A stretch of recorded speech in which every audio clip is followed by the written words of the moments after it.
नमस्कार.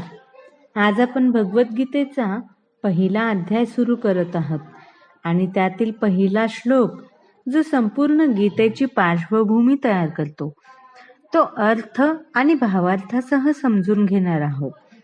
हा श्लोक केवळ युद्धाची सुरुवात नाही तर धर्म आणि अधर्म यांच्या संघर्षाची प्रस्तावना आहे. चला तर मग श्रीकृष्णांच्या दिव्य ज्ञानामध्ये प्रवेश करूया. धृतराष्ट्र उवाच धर्मक्षेत्रे कुरुक्षेत्रे समवेतायुयोत्सवः मामकः पांडवाश्चैव किं कुर्वत संजय.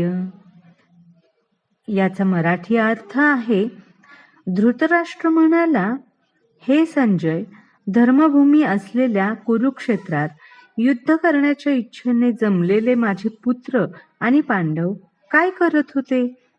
आता याचा भावार्थ नीट समजून घ्या.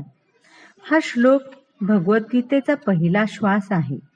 इथे धृतराष्ट्र आंधळा राजा आपला सेवक संजयाला विचारतो की युद्धभूमीवर त्याचे पुत्र आणि पांडव काय करत आहेत.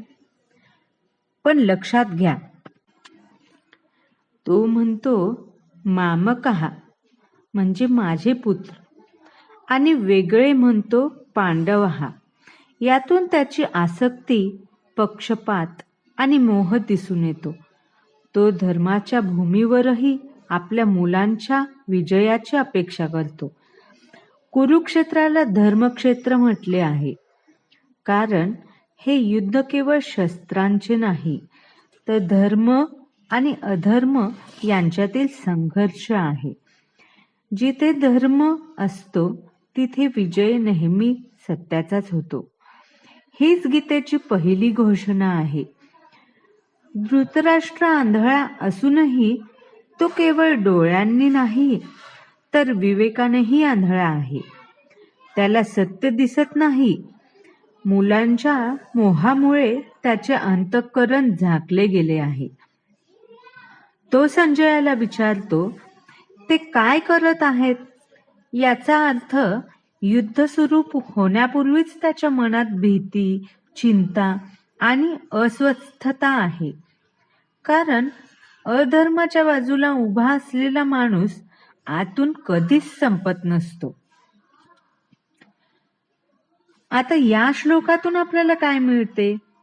या श्लोकातून आपल्याला हा संदेश घ्यायचा आहे की जिथे आसक्ती असते तिथे न्याय हरवतो.